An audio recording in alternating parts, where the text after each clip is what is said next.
আজকের অতিথি আওয়ামী লীগ নেতা রাশেক রহমান। জনাব রাশেক রহমান, আপনাকে স্বাগত জানাচ্ছি আমার আজকের আয়োজনে।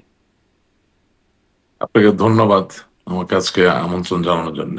আপনাকেও ধন্যবাদ এবং সরাসরি প্রশ্নে যাই যে বেগম জিয়ার মৃত্যুর পর আমরা দেখলাম যে ভারতের প্রধানমন্ত্রীর শোক বার্তা নিয়ে ভারতের পররাষ্ট্রমন্ত্রী জয়শঙ্কর তিনি বাংলাদেশে আসলেন, তারেক রহমানের সাথে বৈঠক করলেন এবং ফিরে গিয়ে প্রশ্নের উত্তরে তিনি বলছেন, মানে বাংলাদেশ সফর নিয়ে তিনি বলছেন যে সামনে নির্বাচন, বাংলাদেশে আসন্ন নির্বাচন নিয়ে তিনি শুভকামনা জানাচ্ছেন এবং নির্বাচনের পর পরিস্থিতি থিতু হলে সুপ্রতিবেশী সুলভ আচরণ সেটির বিস্তার ঘটবে এই অঞ্চলে, এরকম একটা বার্তা তিনি দিচ্ছেন।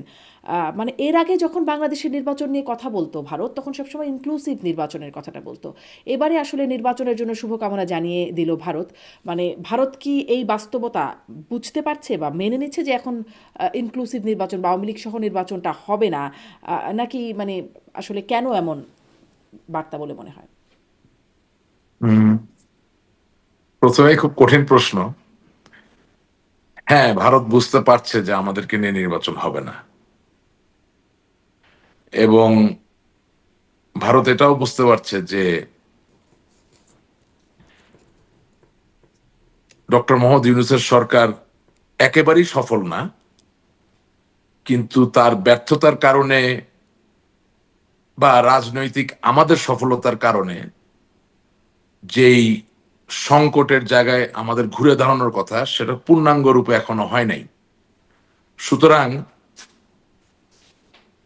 বহির্বিশ্বের অনেক বন্ধু, অনেক শুভাকাঙ্ক্ষী চাইতেই পারে অনেক কিছু, কিন্তু তাতে যে আমাদের এই নির্বাচনে অংশগ্রহণ করা হবে এটা মনে হয় না। ভারত আসলে ঠিক কখন এবং বুঝলো? মানে এতদিন তো শুনে এসেছি যে ইনক্লুসিভ নির্বাচন হতে হবে, যদিও না, 24 এটা নির্বাচনের এটা আগে এটা আসলে কখনো যেটা, ভাবা যেত না। হুম। যে হ্যাঁ, এটা আসলে চরম একটা নৈরাশ্যের ব্যাপার এই কারণে যে আমি একেবারেই 5ই আগস্টের পর থেকে আপনার অনুষ্ঠানের মাধ্যমে আপনি খেয়াল করবেন আমি খুব বেশি অনুষ্ঠানে যাই না, আপনার অনুষ্ঠানে আসি এবং মাঝে মাঝে আরেকজনের অনুষ্ঠানে যাই। এটার কারণটা হচ্ছে যে আমি যে কথাগুলো বলি কথাগুলোর ধারাবাহিকতা যাতে থাকে, মানে 10 হোস্টের 10 অনুষ্ঠানে 10 রকম কথা গেলে মানুষ রিলেট করতে পারে না। আমি প্রথম দিন থেকে যা বলছি এখন পর্যন্ত তাই বলছি। এটা একটা মারাত্মক নৈরাশ্যের জায়গা তৈরি করেছে। সেটা হচ্ছে 5ই আগস্টের আগে যা হয়েছে তা তো হয়েই গেছে, আমরা তো নাই। কিন্তু 5ই আগস্টের পরে যেটাকে ইংরেজিতে বলা হয় এভলিউশন, পলিটিক্যাল এভলিউশন, অর্থাৎ রাজনৈতিক বিবর্তন, এটার সাথে আমরা এখনো সংযোগ স্থাপন করতে পারি নাই। এবং ভারত বাংলাদেশের বন্ধু, অবশ্যই ভারতের সাথে আওয়ামী লীগের একটা সুনিবিড় সম্পর্ক আছে এবং ভারতের সাথে বঙ্গবন্ধুর কন্যা জননেত্রী শেখ হাসিনার একটা সুনিবিড় সম্পর্ক আছে, কিন্তু দিনের শেষে বাস্তবতা হচ্ছে ভারত তো নিজেরটা বুঝবে। এবং যেটা হয়েছে যে বিশেষত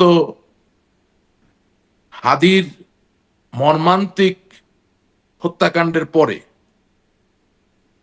যেই জানাজাটি হলো, সেই জানাজার মধ্যে দিয়ে একটা জিনিস প্রকাশিত হলো যে তার কথাগুলো রেজোনেট করেছিল। অর্থাৎ একেবারে টিপিক্যাল রাজনীতিবিদ বলতে আপনি আমি যা বুঝি, যে পাঞ্জাবি পায়জামা পরে গ্রামে গঞ্জে ঘুরছে, হাত মেলাচ্ছে, ঘরে ঘরে যাচ্ছে, 2021 শতাব্দীতে সেটা not necessarily very important factor. The reason being যে নতুন প্রজন্ম বলুন অথবা প্রৌঢ় বলুন বা বৃদ্ধ বলুন, প্রত্যেকের হাতে তো একটা হাতিয়ার রয়ে গেছে যেটার নাম মোবাইল ফোন। অ্যান্ড যখন কোনো ব্যক্তি কোনো মতবাদ, কোনো দর্শন, কোনো আদর্শের কথা বলছে, সেটা যদি কোনোভাবে কোনো মানুষের মনোগ্রাহী হয় তাহলে এটা ছড়িয়ে যেতে খুব বেশি সময় লাগে না।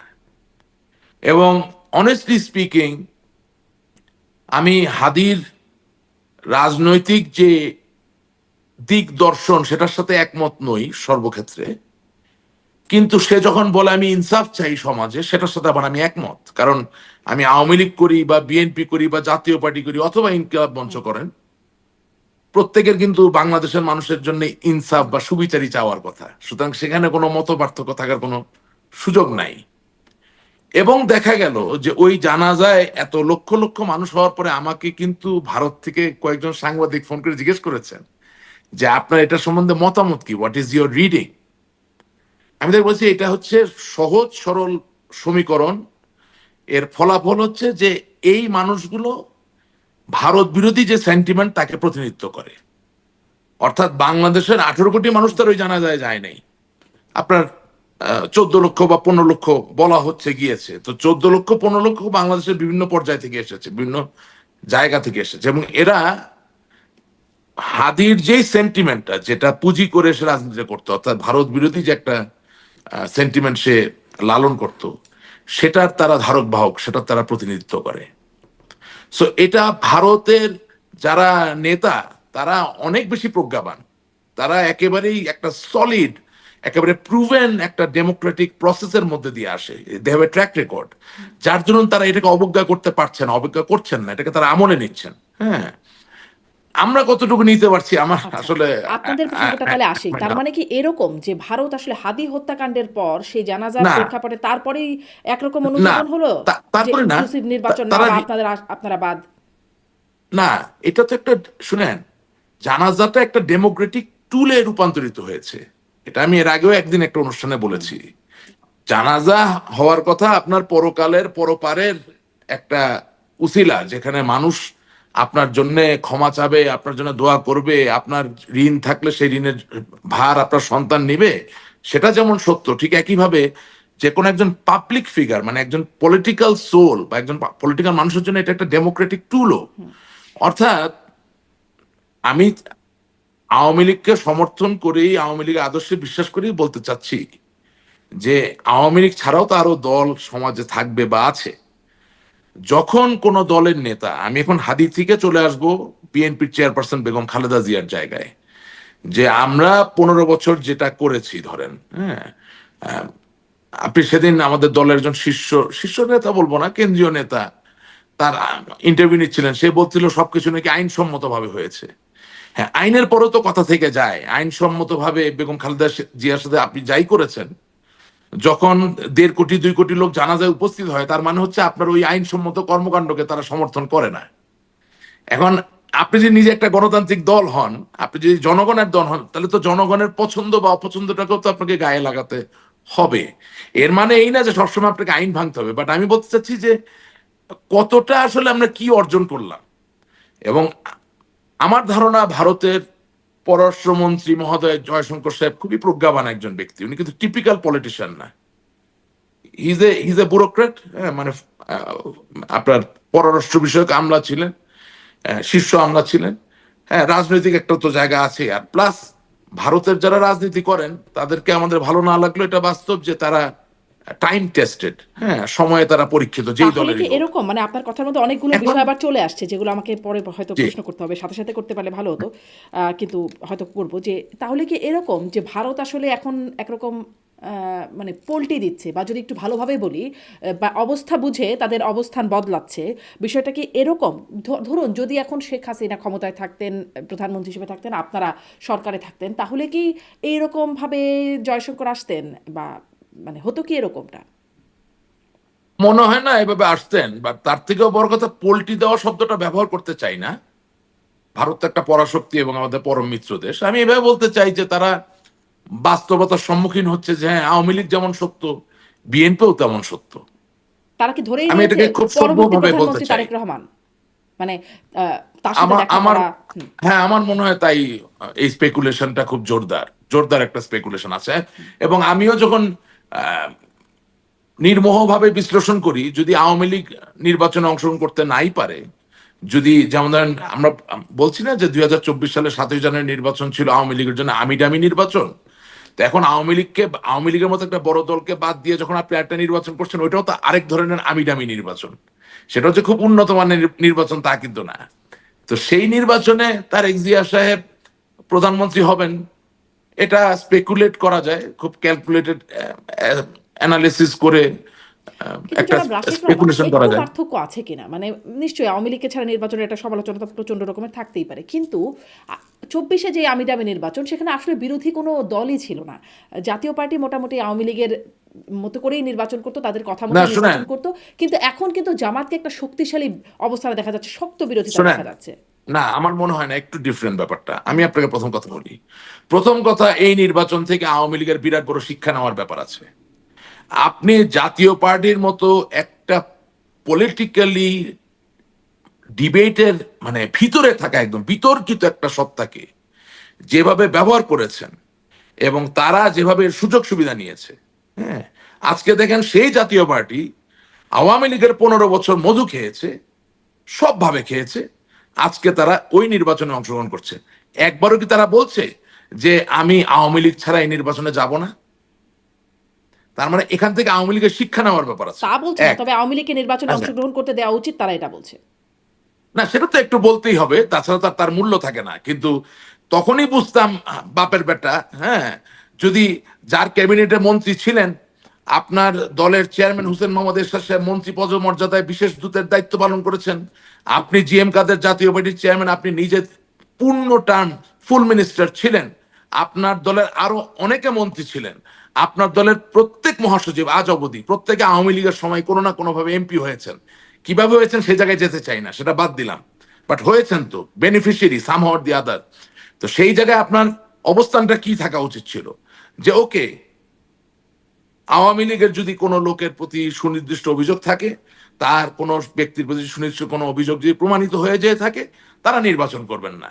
কিন্তু আওয়ামী লীগের মতো জনমানুষের একটা দল, বঙ্গবন্ধুর দল, স্বাধীনতার দল, সেই দল নির্বাচন করে না, আর আপনি 15 বছর তার সাথে ছায়ার মতো চললেন, আজকে আপনি তার জন্য একটা প্রতিবাদ করতে পারেন না।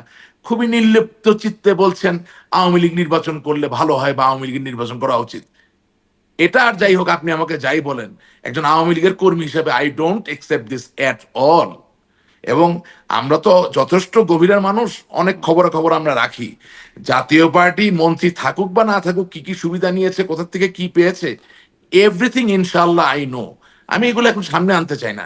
আমি শুধু চাই আওয়ামী লীগের যারা নেতাকর্মী আছেন, লক্ষ কোটি নেতাকর্মী, তারা এখান থেকে শিক্ষা গ্রহণ করুক। আর খোদার ফজলে আওয়ামী লীগের নীতি নির্ধারক যারা মনে করেছিলেন যে জাতীয় পার্টিকে দিয়ে আদৌ কোনো পারপাস সার্ভ হবে, তারাও একটু শিক্ষা গ্রহণ করুক যে এই জাতীয় পার্টি হচ্ছে একটা ফুটবলের মতো গোল জিনিস, ওরে আপনি যেদিকে লাথি মারবেন সে ওইদিকে চলবে, তার নিজের কোনো চরিত্রের ব্যাপার নাই। সেটা শেখ হাসিনার একটা ফোনালাপ, মানে লিক হওয়া ফোনালাপে শুনছিলাম যে না, ওই ওই ফোনালাপ অন্য জাতীয় জিনিস। পার্টি ডেড ওই ইস্যু। ওই ওই মানে ফোনালাপ, জাতীয় ওই পার্টি কিন্তু ফোনালাপ, দেখেছি কখনো বিএনপির সাথেও জোট করেছে, কখনো আওয়ামী লীগের না, সাথে। যাই হোক, জাতীয় ওই পার্টিকে ওই আলোচনায় না আনি। শুনেন, আমি আমি বলি, একটু আওয়ামী লীগের অবস্থান আপনি, নিয়েও জানতে না চাই। একটু আপা একটু, আপনি যে ফোনালাপের কথা বলছেন সেখানে আওয়ামী লীগের সভানেত্রী হিসেবে জাতীয় পার্টির কোনো সাংগঠনিক ভিত্তি নাই, এই ব্যাপারটাই তার কথা ইঙ্গিত বহন করে। কিন্তু জাতীয় পার্টি যে এইভাবে, ওই যে শব্দটা ব্যবহার করলেন পোল্টি, এখন পোল্টি শব্দটা ব্যবহার করবেন, এভাবে যে পোল্টি দিতে পারে, এটা তো আর শেখ হাসিনা বুঝতে পারেন নাই। বুঝতে পারবেন না? কেন বুঝতে পারবেন না? উনি তো মানে না, জাতীয় পার্টি এখন তো বুঝতে, বিএনপির শোনেন, সাথেও গেছে, জাতীয় না না, পার্টি জোট শোনেন, করেছে। জি, এখন বুঝতে পারছেন, আচ্ছা তখন বুঝতে পারেন নাই। আচ্ছা আচ্ছা। এবারে এই পোলটিটাকে আওয়ামী লীগও দিল কিনা, মানে যখন দেখছি যে বেগম জিয়ার মৃত্যুর পরে যে শোক বার্তা শেখ হাসিনা, আওয়ামী লীগ সভানেত্রী এবং তার পুত্র সজীব অজয় জয়ের কাছ থেকেও আসছে, এবং মানে তখন আসলে সামনে ওই বিষয়গুলো সব এখন ভাইরালও করা হচ্ছে, মানে সব বক্তব্যগুলোকে একসাথে করে যে কিভাবে তার অসুস্থতা বা তার মরণাপন্ন অবস্থা নিয়ে একরকম তাচ্ছিল্যই করা হতো, যে মরি মরি করে, বয়স তো 80 হয়েছে, এখন তার জন্য এত কান্নাকাটি করে কী লাভ, এরকম এরকম বক্তব্য আরও অনেক কিছু আসলে এখন খুব গণমাধ্যমে, মানে সামাজিক যোগাযোগ মাধ্যমে বিশেষ করে খুব চলছে। এটাও কি একরকম মানে অবস্থানের পরিবর্তন, যদি ভালোভাবে বলি, আর নেতিবাচকভাবে বললে না বলবেন? না, অবশ্যই না, অবশ্যই না। কোন জাতীয় নেতার মৃত্যুতে আরেকজন জাতীয় নেতার শোক জানাবেন, এখানে ওই আপনি যে শব্দ ব্যবহার করার চেষ্টা করছেন বা যা খুঁজে পাওয়ার চেষ্টা করছেন, এটা খুঁজে পাওয়ার কোনো সুযোগ নাই। বরঞ্চ আমি মনে করি যদি উনি বেগম খালেদা জিয়ার প্রতি শোক জানান এবং সেখানে যদি সংহতির কিছু খুঁজে পান, বা সেখানে ঐক্যের জন্য যদি এতটুকু ছিটাফুটা খুঁজে পাওয়া যায় যে ঠিক আছে, কিছু কিছু ঘটনা কিছু কিছু ক্ষেত্রে মানুষ কাছাকাছি আসতে পারে, সেটা কাছাকাছি আসতে দেওয়াই উচিত। কারণ আর যাই হোক, আজকে তো বলতে দ্বিধার কিছু নাই, আওয়ামী লীগ বঙ্গবন্ধুর দল, স্বাধীনতার দল, তাই না? ঠিক একইভাবে মেজর জেনারেল জিয়াউর রহমান বিএনপির প্রতিষ্ঠাতা, তিনি তো বীরুত্তম ছিলেন, বঙ্গবন্ধু তাকে বীরুত্তম দিয়েছেন এবং তিনি স্বাধীনতা যুদ্ধ করেছেন। হ্যাঁ, এটা বাস্তব। এবং এটাও সত্য যে বিএনপিতে লোক হাজার হাজার মুক্তিযোদ্ধারা আছেন সক্রিয়ভাবে। সুতরাং তারা তো মুক্তিযুদ্ধকে অস্বীকার করেন না। জামাত ইসলামী যেভাবে মুক্তিযুদ্ধকে অস্বীকার করছেন, যেভাবে ইতিহাসটাকে বিকৃত করে ফেলার চেষ্টা করছেন, যেহেতু বিএনপি সেটা করেন না, আমি তো মনে করি যে মানুষের মৃত্যু অবধারিত সত্য, কুল্লু নাফসিন জায়গাতুল মৌত, প্রত্যেকটি জীবিত প্রাণের মৃত্যুর আশ্বাস গ্রহণ করতে হবে। এই যখন সত্য, সেই জায়গা থেকে আল্লাহ তাআলার এই যে পরম সত্য, এর মধ্যে দিয়েও যদি ভালো কিছু আসে, সেটা হতে দেওয়া উচিত আমাদের। সেটাকে সন্দেহের জায়গায় নেওয়াটা ঠিক হবে না। কারণ আমি যদি আপনাকে উল্টা প্রশ্ন করি যে আমার নেতৃত্বে একদিন মৃত্যুবরণ করবেন, তিনি মৃত্যুবরণ করলে কি জনাব তারেক জিয়া শোক জানাবেন না? আমি বিশ্বাস করি জানাবেন। আপনি কি মনে করেন না যে বেগম খালেদা জিয়া মৃত্যুবরণ করার আগে যদি আল্লাহ তাকে হায়াত দারাজ করুক, উনি যদি মারা যেতেন, তাহলে তার জন্য কি বেগম খালেদা জিয়া শোক জানাতেন না? জানাতেন। সুতরাং সবকিছুকে নিয়ে রাজনীতি ছাঁচে ফেলার কোনো প্রয়োজন আছে বলে আমি জানি না, প্রয়োজন আছে বলে আমার মনে হয় না। আর তার থেকে বড় কথা কি, এখন তো ভাইরালের যুগ। সব আপনি বলেছেন সঠিক না, এটা ঠিক। যতটুক খারাপ বলেছেন সেটা কোনোদিন হারাবে না, বারবার ঘুরে আসবে। এখন সেটা তো যিনি বলেছেন তাকে সেই রেসপন্সিবিলিটি নিতে হবে। হুম, মানে আপনিও বলেছেন এর আগেও একদিন কথা আমিও হচ্ছিল বলেছি, আমি আমি এখনই বলতে চাচ্ছিলাম যে আমি নিজেও বলেছি। যেটি হ্যাঁ, আমি নিজেও বলেছি। হ্যাঁ, আমি এমন সব কথা বলেছি যেগুলো হয়তোবা আমি যদি ভবিষ্যৎ দেখতে পারতাম বলতাম না। আমি যেসব কথা বলেছি আমি হয়তোবা যদি বুঝতাম যে এর মাঝে তঞ্চকতা আছে, এর মাঝে প্রতারণা আছে, এর ভিতর অসততা আছে, কপটতা আছে, আমি বলতাম না। অবশ্যই আমি বলতাম না। মানে আমি যদি আমি না, যদি কিন্তু আমি মানে শুধু এর মধ্যে আপনাকে তঞ্চকতা, কপটতা আছে, অসততা আছে, কেন বুঝবেন না সেটা? সেটি শোনেন, ওই দিনের শেষে আমি খুবই সুবিচারে বিশ্বাসী একজন মানুষ, এবং আমি কঠিন ভাবে থমাস জেফারসন একটা কথা বিশ্বাস করি যে অন্যের উপরে অন্যায় সংগঠিত হলে ওটাকে যদি আমি আমার নিজের উপর সংগঠিত হয়েছে বলে মনে না করি, তাহলে আমার পক্ষে এই সমাজ কোনোদিন ঠিক করা সম্ভব নয়। আপনার এই অনুষ্ঠানে আমি বহুদিন বলেছি, যুদ্ধ অপরাধ, সন্ত্রাস, জঙ্গিবাদের কথা বলে গত 15 বছরের আওয়ামী লীগের শাসন আমলে যেভাবে লক্ষ লক্ষ মানুষের নামে মামলা হয়েছে, সেই মামলা নিষ্পত্তি না করে তাদেরকে 17 বছর 15 বছর ধরে ঝুলিয়ে রাখা হয়েছে। সুতরাং আমি যদি জানতাম যে এটাই হবে, যে আমার দলের আইন কৌশলী যারা, ওনারা আমাকে ক্ষমা করবেন কিন্তু সত্য আমাকে বলতে হবে, যে তারা জামিন বাণিজ্য করবেন, তারা মামলা বাণিজ্য করবেন, তারা শুনেন, একটা গাড়িতে আগুন দিতে কি 300 লোক লাগে? আপনি 300 লোক দিয়ে মামলা করছেন কেন? আজকে এখন আপনার নামে 300 লোক দিয়ে মামলা হচ্ছে, আমার নামে যতগুলা মামলা, প্রত্যেক জায়গায় 300 জন 400 জন করে আসামি। আমরা দেখিয়ে দিয়েছি কাজ হচ্ছে। তো ঘটনা হচ্ছে যে অনেক ব্যাপারে অনেক কথা হয়তো আমি বলতাম যদি আমি বুঝতে পারতাম যে তখন সেখানে। ইতিমধ্যে ফ্যাক্ট এটা ছিল যখন আপনি বলছিলেন, তখন কিন্তু ইতিমধ্যে এই ফ্যাক্টগুলো চলছিল যে না, 300 জনের নামে মামলা, একটা এই গাড়ি করে ফ্যাক্টগুলা, মামলা। হ্যাঁ এই ফ্যাক্টগুলা যেমন ছিল, এখন আপনাকে দায়িত্ব নিয়ে বলছি যে আমার যে ইউটিউব চ্যানেল আছে রাশেক রহমান নামে, সেখানে 2500-এর মতো আমার টক শো এবং লাইভ বক্তৃতা সব রাখা আছে। ওখানে গিয়ে দেখবেন আমি এই কথা বারবার বলছিলাম যে আইনমন্ত্রী আনিসুল হক সাহেবের উচিত বাংলাদেশের 64 জেলার প্রধান সরকারি আইন কৌশলী যারা আছেন তাদেরকে ডেকে বলা যে আমাকে হাল নাগাদ করে হিসাব দাও যে কয়টা মামলার বিচার কার্য সম্পন্ন হয়েছে, কয়টার জামিন বাতিল হয়েছে বা কয়টার জামিন এখন আছে। এই চাপটা দিলে কি হতো, আজকে যেসব লোকরা প্রতিশোধ নিচ্ছে আমাদের উপরে, তাদের একটা বিরাট বড় অংশই প্রতিশোধ নিত না। এটাই বাস্তবতা, এটাই রিয়ালিটি। এবং আমি আপনাকে বলি, অন রেকর্ড আপনার প্রোগ্রামে আমি বলছি যে আমি তো আপনার জুলাই মাসের 16 তারিখ থেকে আমি দেশের বাইরে, আমি আমার ব্যক্তিগত কাজে দেশের বাইরে গিয়েছিলাম, আমি আসতে পারিনি, রাইট? অথচ আজকে 19টা হত্যা মামলার আমি আসামি, এবং প্রত্যেকটা মামলায় 300-400 জন করে আসামি। এখন প্রশ্ন হচ্ছে, যেই মামলার 1 নাম্বার আসামি সাবেক প্রধানমন্ত্রী বঙ্গবন্ধু কন্যা জননেত্রী শেখ হাসিনা, সেই মামলার আমি কিভাবে 5 নাম্বার আসামি হই বা 6 নাম্বার আসামি হই? বাংলাদেশের প্রধানমন্ত্রী যদি হত্যা করার নির্দেশ সত্যিই দেয়, তাহলে সেখানে আর কোন রাশেকের জায়গা আছে আর প্রয়োজন আছে বলেন? তো এইসব কপটতা, প্রতারণা, বাটপারি বলেন, যাই বলেন, চলছে, মামলা বাণিজ্য চলছে। এবং এই মামলা বাণিজ্যের কারণেই আজকে আমাদের শত শত লক্ষ লক্ষ নেতা কর্মীরা তারা তাদের ভয়েস এক্সপ্রেস করতে পারছেন না। এবং এই যে বাস্তবতা হচ্ছে আমরা প্রতিশোধের কথা এখনো বলছেন যে এখনো এক রকমের প্রতিশোধের শিকার হচ্ছেন, তখন যদি এরকম মামলা বাণিজ্যগুলো না হতো বা মানে ভুয়া মামলাগুলো কম না হতো হতো তাহলে হয়তো কম এরকমটা হতো হতো না। মানে এই কম হতো প্রতিশোধটা কি সামনে বন্ধ হবার ইঙ্গিত দেখেন? ধরেন আপনারাও বলেন মানে মানে আমি আপনাকে আপনাদের একটু নেতাদের সাথে যখন আমি যে প্রশ্নটা করি, যখন আপনাদের নেতাদের সাথে কথা হয় তখনও আপনারা বলেন যে আসলে সেই 15ই আগস্ট বেগম জিয়ার জন্মদিন পালন, 21শে আগস্ট তার একটা ক্ষোভ, রাগ, সেটির একটা বহিঃপ্রকাশ তো ছিলই। তার তার প্রেক্ষিতে আবার একটা রকম অবস্থা। এখন যখন তারেক রহমানকে না দেখা যাচ্ছে, তারেক রহমানের না বক্তব্যের মধ্যে সবাই বলছেন একটা পরিমিতি বোধ দেখা যাচ্ছে। ধরুন তিনি যখন জানাজায় কথা বলছেন, ওই 2 লাইন মায়ের জন্য সন্তান হিসেবে তিনি ক্ষমা চাইছেন বা ঋণ থাকলে খুব সাধারণভাবে সন্তান হিসেবে যা বলেন। মানে তার বক্তব্য থেকে সামনে কি আচ্ছা মনে হচ্ছে যে একটা এই প্রতিশোধের জায়গা থেকে একটু সরে আসার মতো অবস্থান তৈরি হচ্ছে?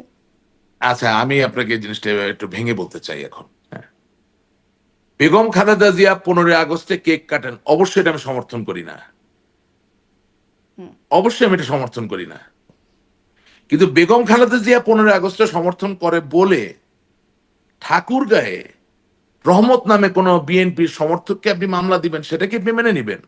সেটা কি করা যায়? হুম, নিশ্চয়ই না। 21শে আগস্ট গ্রেনেড হামলা অবশ্যই আমি মানি না। এটা বঙ্গবন্ধু কন্যা জননেত্রী শেখ হাসিনাকে হত্যা করার চেষ্টাই তো, কোনো সন্দেহ নেই এই বিষয়ে। এই ধরনের গ্রেনেড হামলা বাংলাদেশ কেন, পৃথিবীর কোথাও এরকম গ্রেনেড হামলা শোনা যায়নি। স্নাইপার এবং গ্রেনেড দুটা মিলিয়ে, রাইট? জনাবা আইবি রহমান আজকে পৃথিবী থেকে গত হয়েছেন। হ্যাঁ, আরো অন দ্য স্পট 22 জন লোক মারা গেছেন। কত শত শত লোক গ্রেনেডের স্প্লিন্টার নিয়ে ঘুরছে, তারাও হয়তো গ্রেনেডের কারণে মারা গেছেন, আমরা জানি না। বহু লোক প্রাণ দিয়েছে। অবশ্যই জনাব তারেক রহমান 21শে আগস্টের গ্রেনেড হামলার যতটুকু দায়, সেই দায়ের বিচারের যে জায়গা, সেটা অবশ্যই যেই সরকার ছিল, আছে, থাকবে, তাদের দায়িত্ব। কিন্তু 21শে আগস্টের গ্রেনেড হামলার জন্য আপনি আমার রংপুর মিঠাপুকুরের আজহার নামে কোনো লোককে ঢুকাই দিলেন জেলের ভিতরে, সেটা তো আর হচ্ছে না, সেটা তো হওয়া উচিত না। অল আই এম সেইং যে আমরা ফোকাস ছিলাম না, আমরা সম্প্রসারিত হয়ে গিয়েছিলাম, কারণ আমরা প্রত্যেকটা জায়গায় বাণিজ্য খুঁজে পাচ্ছিলাম। শুনে আমি এখন নাম বলবো না আপনাকে, বাংলাদেশের কোন এক দূতাবাসের দায়িত্বপ্রাপ্ত একজন সরকারি কর্মকর্তা, উচ্চ পদস্থ। আমি তো ধরেন এই জুলাই মাসে দেশে বাইরে যাওয়ার পরে কোথায় আশ্রয় পাবো, কোথায় থাকবো, আমার তো আর বিদেশে কোনো ঘর বাড়ি ছিল না ভাই। এটা একদম পয়েন্ট অফ রেকর্ড, আমার এখনো কোনো ঘর বাড়ি নেই, বাট আমি নিরাপদে আছি, এই তো বাস্তবতা। কোথায় সেটেল করব, কোথায় বাচ্চাটা স্কুলে যাবে, কোথায় লেখাপড়া, সেটা ঠিক ছিল না। যেহেতু অনেকগুলো দেশে গিয়েছি, গোপনে হোক যেভাবেই হোক সরকারি ওই কর্মকর্তার সাথে, পররাষ্ট্র মন্ত্রণালয়ের কর্মকর্তার আমার কথাবার্তা হয়েছে। তিনি আমাকে বলতেছেন, স্যার আপনি কি আপনাদের ব্যর্থতাটা বুঝতে পারতেছেন? আমি বলছি না, বুঝতে পারতেছি না তো। বলছে স্যার আমি এই পররাষ্ট্র মন্ত্রণালয়ে চাকরি করি আজকে 20 বছর, জীবনে কোনোদিন কেউ আগ বাড়ায় এসে বললো না যে এই দূতাবাসের মগ দরকার, বিশেষায়িত মগ, মানে যে কফির মগ হুম, হুম, বিশেষায়িত হুম। দরকার। যেই না আপনারা সরকারে আসলেন, শুরু হয়ে গেল বঙ্গবন্ধুর ছবি দিয়া বিশেষায়িত মগ দেওয়ার প্রস্তাবনা। এখন স্যার আমার সচিব মহোদয়ের ঘাড়ে কয়টা মাথা আছে যে কোনো একজন আম, ওদেরকে কি বলে যারা এইসব ফ্র্যাঞ্চাইজ আইটেম বানায়, মানে এই ধরনের সাপ্লায়ার যদি প্রস্তাব দেয় যে বঙ্গবন্ধুর ছবি দিয়ে, বঙ্গবন্ধুর শতবার্ষিকী দিয়ে আমি বিশেষায়িত মগ দিতে চাই। হ্যাঁ, ইন্ডিয়ার দূতাবাস, থাইল্যান্ডের দূতাবাস, বুলগেরিয়ার দূতাবাস। কিন্তু স্যার উনি কি বঙ্গবন্ধুকে ভালোবেসে মগে ছবিটা দিতে চাচ্ছেন, নাকি উনি বুঝতে পারছেন যে এই প্রস্তাব দিলে উনি ব্যবসাটা পাবেনি এবং 50 টাকার মগটাকে উনি 300 টাকায় বিক্রি করতে পারবেন? এই যে একটা কথা, এই মগ থেকে আপনি এটাকে আর বড় জায়গায় নিয়ে যান, সব জায়গায় এটাই হয়েছে। এবং আমার ভয় যে জনাব তারেক জিয়া এই যে আমি দামি নির্বাচনে জিতবেন, বাংলাদেশের প্রধানমন্ত্রী হবেন, উনিও কি এই বিশেষায়িত ব্যবসা বাণিজ্যের হাত থেকে নিজেকে রক্ষা করতে পারবেন? প্রতিটা কঠিন সময়কে সম্মুখীন হতে গেলে, মানে মুখোমুখি হতে গেলে একটা টিম লাগে। আমাদের দলের টিম কি? এখন যে আমাদের এত বড় সংকট, আপনি যদি কাউকে জিজ্ঞাসা করেন এক কথায়, প্লিজ ডিসক্রাইব, ধরেন মার্কিন একজন সিনেটর জিজ্ঞেস করলো আওয়ামী লীগের কোনো বড় নেতাকে যে ভাই আপনাদের একটা টিমের নাম বলেন যারা এই সংকটকে মোকাবেলা করবে, আমরা কোনো নাম বলতে পারবো? করিছে পরিছে খাইছে এই বলা ছাড়া আর কোনো লোক আমাদের আছে বলেন? ঠিক একইভাবে যদি বিএনপিকে আপনি এখন নিবিড়ভাবে জিজ্ঞাসা করেন যে আগামী দিনের এই আধুনিক বাংলাদেশকে যদি এগিয়ে নিতে হয়, আপনাদের টিমটা কোথায়? এই তো নির্বাচন তার কয়দিন তারেক পরে। রহমান বলছেন যে আই না, হ্যাভ আ প্ল্যান, মানে no, sure. Maybe he has a plan. I'm not going to debate with that. There is nothing wrong in having a plan. It's a good thing that he has a plan. এই যে চিন্তা করে Martin Luther king এর সাথে I have a dream that one day the people of this country shall not be judged by the color of their skin, rather they will be judged by the content of their character. এই যে Martin Luther king অমোক যে statement, হ্যাঁ, সেখান থেকে উনি এতটুকু নিছেন যে I have a plan. Okay, good. এটা তো ভালো জিনিস, এটা তো নতুন জেনারেশন, নতুন প্রজন্ম গ্রহণ করবে। But you have a plan. Who is going to execute that plan? Because অর্থনীতিতে পড়ানো হয়, when you have a plan, there is a lag, LAG for plan. There is a lag for execution. There is a lag for organization. So এই যে LAG, যখন আপনি এই ল্যাগকে ঠিকমতো manage করতে পারবেন, তখন ইউ আর সাকসেস স্টোরি। হ্যাঁ, এখন আপনি ধরেন একটা মোবাইল ফোন বানালেন, আপনি কি মনে আপনি করছেন প্ল্যান করে, বিএনপিতেও সেই টিম নাই? আমি মনে করছি না, আমি তো আপনাকে জিজ্ঞেস করছি, আপনি যখন গণমাধ্যম কর্মী, আপনি পেয়েছেন নাকি কোনো টিম হাতে? আপনি নাম শুনেছেন নাকি? কারা কারা হবে আগামী দিনের বাংলাদেশ ব্যাংকের গভর্নর? কে হবে বাংলাদেশের আগামী দিনের অর্থমন্ত্রী? কে হবে বাংলাদেশের আগামী দিনের পরিকল্পনা মন্ত্রী? কে হবে বাংলাদেশের আগামী দিনের শিক্ষামন্ত্রী? আপনি 5ই আগস্টের পরে যে মব দেখছেন, যে মব নিয়ে আমরা কথা বলছি, এবং ডক্টর মোহাম্মদ ইউনূস ব্যর্থ হয়েছেন এই মবকে সামলাতে গিয়ে, সেই মবকে যদি চিরকালের জন্যে বিদায় জানাতে হয় এবং বাংলাদেশের মানুষকে যদি সহনশীল করতে হয়, তাহলে এই যে বিশাল কর্মযোগ্য শিক্ষামন্ত্রীকে পালন করতে হবে বাংলাদেশের মানুষের মনন, হৃদয়ে পরিবর্তন আনার জন্য। Who is that person? এটা তো হু ইজ সবসময় দ্যাট দেখা যায় লেজেন্ডারি ফিগার? নির্বাচনের পরেই সেটি মানে নির্ধারিত হয়। এটি তো আমাদের কালচার যে নির্বাচনের পরে। আমাদের শিক্ষামন্ত্রী ছিল যে জীবনে বিশ্ববিদ্যালয়ে পড়ে নাই, বিশ্ববিদ্যালয়ের ভিতর দিয়ে হাঁটে নাই, প্রথম শিক্ষামন্ত্রী, 12টা বাজাইয়া দিছে। দ্বিতীয় শিক্ষামন্ত্রী ছিল, উনি সবকিছুই পড়ালেখা করছে, উনি যে আসলে কি হইতে চাইছেন উনি নিজেও জানেন না। আর তৃতীয় শিক্ষামন্ত্রীর কথা তো বললামই না, তাকে কোনো উপদেশ পরামর্শ দেওয়া যায় না। এই একই যদি অবস্থা হয় পরবর্তী সরকারের সময়, তাহলে দেশটা যেহেতু আপনার আমার সকলের, তাহলে খুব ভালো কিছু আমরা আশা করব বলে মনে করছি না। জি, এই প্রশ্নটা মানে 5ই আগস্টের পর থেকেই আসে যে এই যে আপনি যে বিষয়গুলোর কথা তুলছিলেন, আপনার দলের বিষয় এবং আপনার নিজের বিষয়ও, যে তখন এটা যদি বুঝতাম, ওইটার জন্য কি আপনি না, নিজে সরি, তখন ওটা যদি আপনি কি বুঝতাম না, নিজে সরি ফিল করেন এবং আপনার দলের এইসব না, বক্তব্যের কারণে কি দলের ভেতর থেকে কোথাও সরি বা আমি অনুশোচনা ফিল করে কিনা? আমি একটু রেকটিফাই করতে চাই নিজেকে। এখানে 3টা ব্যাপার আমি ক্ষমা প্রার্থনা করব। একটা হচ্ছে, যা সত্য হচ্ছিল সেটা রেকর্ডেড অবস্থায় আছে, আমি বলেছি, কিন্তু যতটা সজোরে বলতে পারার শক্তি আমার ছিল সেটা আমি করি নাই। আল্লাহ আমাকে ক্ষমা করুন, এই দেশের মানুষ আমাকে ক্ষমা করুন, বাট আমি বলেছি, বলি নাই যে তা না। যখন এমন ধরনের সেমিনার হয়েছে যে বিএনপি জামাতকে আর খুঁজে পাওয়া যাবে না, বাংলাদেশে আর জঙ্গিবাদ নাই, তখনও আমি যথেষ্ট যৌক্তিকভাবে, সম্প্রসারিতভাবে বলার চেষ্টা করেছি এই ধারণা ভুল, we are going towards the wrong direction. But আমি কোথায় ক্ষমা চাচ্ছি? যে আমার আসলে উচিত ছিল সকল ভয় ভীতিকে পরিত্যাগ করে, যেটা আমার দায়িত্ব একজন নেতা হিসেবে, সেই সজোরে বলতে পারা। হ্যাঁ, এবং আপনি কিন্তু ডিবিসিতে ছিলেন, আপনার অনেক অনুষ্ঠান আমি করেছি, আপনি মনে করে দেখবেন যে অনুষ্ঠানের আগে পরে মাঝখানে কিন্তু অনেক সময় বলার চেষ্টা করেছি we are making mistakes, but yes, আমি ক্যামেরা যখন চালু হয়েছে বলতে পারি নাই। হ্যাঁ, এটা গেল এক। 3 নাম্বার, আমাকে ক্যামেরা যখন ক্ষমা চালু প্রার্থনা। হয়েছে তখন কেন মানে তখন কেন তারেক রহমানকে উন্মাদ বলতে হয়? তখন কেন আপনার মানে বেগম জিয়া না, সম্পর্কে যে আমি তিনি তারেক কেমন রহমানকে কখনো মুক্তিযোদ্ধা, উন্মাদ কি দিয়ে বলিনি। মুক্তিযুদ্ধ করেছেন, এই আমি আমি প্রশ্নগুলো তখন আমি কেন বলতে হয় আসলে? না, আমি তারেক রহমানকে কোনোদিনও উন্মাদ বলিনি। বলেছেন, আমি অন রেকর্ড না, আপনাকে দেখাতে পারবো, না, আপনি না, 16 টিভি একটা অনুষ্ঠানে বলেছেন না, আমি উন্মাদ বলিনি। আমি একটা কথাই শুধু বলেছি, যে সেটা তাদের সাথে হচ্ছে, কিসের সংলাপ, প্রশ্ন ছিল সংলাপের। না, না, ওটা আমি দুটো কথা যেটার জন্য আমি ভাইরাল ছিলাম, দুটো কথা। একটা কথা আমি বলেছিলাম যে নতুন প্রজন্মের অধিকার আছে জানার যে তারেক রহমান সাহেবের আয়ের উৎস কি ইংল্যান্ডে, এবং এটা মারাত্মক রকম ভাইরাল হয়েছিল। তখন শেখ রবিউল সাহেব ওই অনুষ্ঠানে ছিলেন, তিনি বর্তমানে মনোনয়ন পেয়েছেন। হয়তোবা তিনি জানতেন না, বেচারা ঠিক মতো উত্তর দিতে পারেন নাই, উনি একটু রাগ হয়েছিলেন, উত্তেজিত হয়ে গেছিলেন, যার দরুন ওই ক্লিপটা খুব ভাইরাল হয়েছিল। আর 2 নাম্বার আরেকটা ব্যাপারে আমি করেছিলাম, সেটা হচ্ছে যে যখন তিনি বলেছিলেন যে মেজর জেনারেল জিয়াউর রহমান বাংলাদেশের প্রথম রাষ্ট্রপতি, তখন আমি ওই জায়গায় বলেছিলাম যেগুলো বললে যেটা হচ্ছে যে ওনার যে স্থান, সেই স্থানটাকে উনি নিজেই বিতর্কিত করে ফেলতেছেন। কিছু জিনিস নিয়ে বিতর্ক তৈরি করা লাগে না, কারণ এটা তো সময় প্রমাণিত হয়ে গেল। আমরা বেগম খালেদা জিয়াকে জেল দিয়েছি, বেগম খালেদা জিয়াকে আমরা জেলে রেখেছি, বেগম খালেদা জিয়াকে আমরা বাড়ি থেকে বের করেছি, কি লাভ হয়েছে বলেন? জি। তা তো সময় মানে উত্তর দিল মানে না। জি, নিশ্চয়ই। মানে আমি না না আসলে সেই বক্তব্যগুলোর কথা বলছিলাম যে আওয়ামী না লীগের না একদম না, শীর্ষ নেতা থেকে আমা- শুরু করে হ্যাঁ, আপনারা যখন আমাকে বলেছেন একটু সিমলেস ভাবে সেগুলোর জন্য আপনি আমাকে একটু সিমলেস ভাবে বলতে দেন। তো যেটা হলো যে বেগম খালেদা জিয়ার জানাজায় সময় সময় প্রমাণ করে দিল, আল্লাহ তাআলা প্রমাণ করে দিল যে আপনি অনেক কিছু করতে পারেন, কিন্তু জনগণের ভিতরে জায়গা থাকলে তারা আপনি কাউকে শূন্য করতে পারবেন না। ঠিক একইভাবে পলিটিক্যাল রিটরিক আমাদের থাকতে পারে, কিন্তু দিনের শেষে রিয়েল বাস্তবতা কি সেটাও আমি বলেছি। সেদিন আমি বলছি যে ওটা যত জোরে আমার বলতে পারা উচিত ছিল সেটা আমি বলতে পারি নাই। আর দ্বিতীয় কথা, উল্টো কথাটা জোর দিয়ে বলেছিলেন।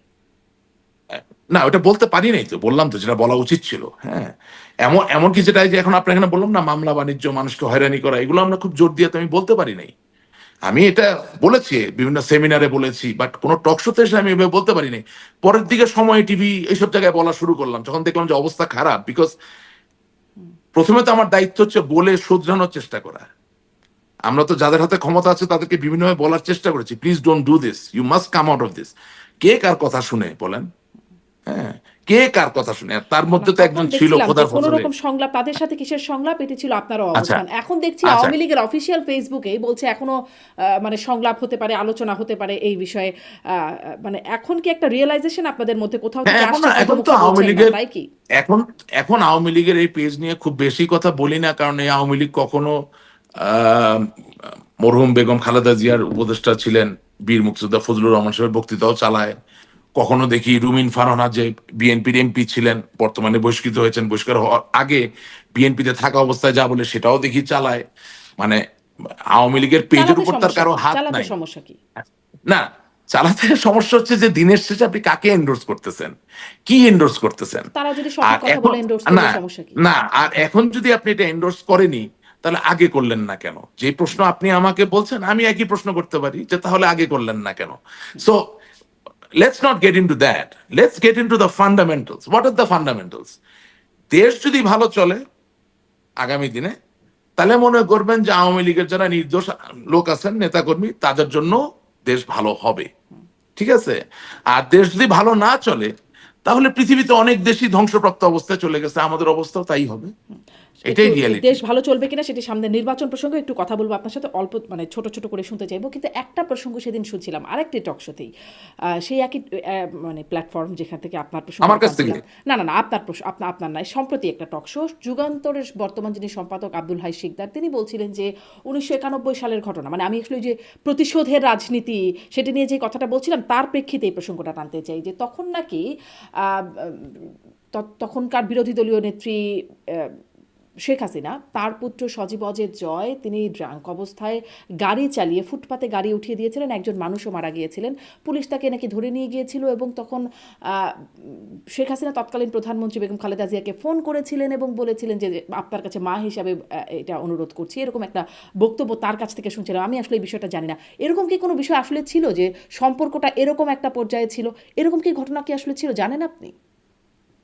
সজীব হচ্ছে জয় ভাইকে তো আমি আমার 13-14 বছর বয়স থেকে চিনি। আমি তো জীবনে ড্রাঙ্ক হইতে দেখি নাই, আর আমি তার বেডরুমে যাওয়া লোক। আমি তো এমন না যে ওই দূর থেকে সালাম দেওয়ার জন্য, নট এক্স্যাক্টলি দ্যাট। হ্যাঁ, প্রধানমন্ত্রীর সন্তান হওয়ার পর অবশ্যই কিছু প্রোটোকলের ব্যাপার থাকে, বাট আদারওয়াইজ আপনি যেই সময়কালের কথা বলছেন, তখন আমার যেই পরিমাণ অ্যাক্সেস, যেভাবে আমি যেতে পারি, হ্যাঁ, অনেক আমার অনেক বন্ধু বান্ধব যারা এখন they're in very good place in the society, তারা তো আমার ওই কারণে বস বস ডাকে, কারণ আমার তো ওই বাসায় তো বেডরুমে উঠতে তো আমার কোনো প্রোটোকল লাগতো না। সো আমি তো কোনোদিন মদ খেতে দেখলাম না। হ্যাঁ, আর এমন সব জিনিস নিয়ে আলাপ করা, যিনি লিখতেছেন ওনারও তো আশেপাশে দেখা দরকার। এগুলো মানে হয়েছে কি, আমাদের রাজনীতিটা আমরা কোথায় নামিয়েছি, আমরা জিনিসটা ঘরের ভিতর নিয়ে গেছি। রাজনীতিবিদদের ছেলে মেয়ে, তাদের ঘর, তাদের একান্ত নিজস্ব সময়ে কি দোতারা বাজাইলেন না গিটার বাজাইলেন, কাবাব খাইলেন না মুরগির রোস্ট খাইলেন, এটার মধ্যে ঢুকে যাচ্ছি। You can't solve any problem like মানে দ্যাট। এরকম কোনো ঘটনার অস্তিত্ব আসলে আপনি আমি জানি না, আমার জানা মতে নাই। আমি তো মদ খেতে দেখি নাই, জি আমি তো মাতাল হইতে দেখি নাই। জি, স্পষ্ট। এটা এমনি মানে ঘটনাক্রমে জানতে চাইলাম যে এরকম কি ঘটনা আসলে ছিল কিনা? মানে কারণ এটাও আমার বাবা তো এখন 34 বছর ধরে আওয়ামী লীগের কোষাধ্যক্ষ, আপনি মনে করেন এটা এমনি এমনি তো না, আওয়ামী লীগের গঠন তো 3 নাম্বার পজিশন। তো আমরা তো ঘরের খবর কিছু জানি, তো কই আমি তো দেখলাম না জি, কিছু।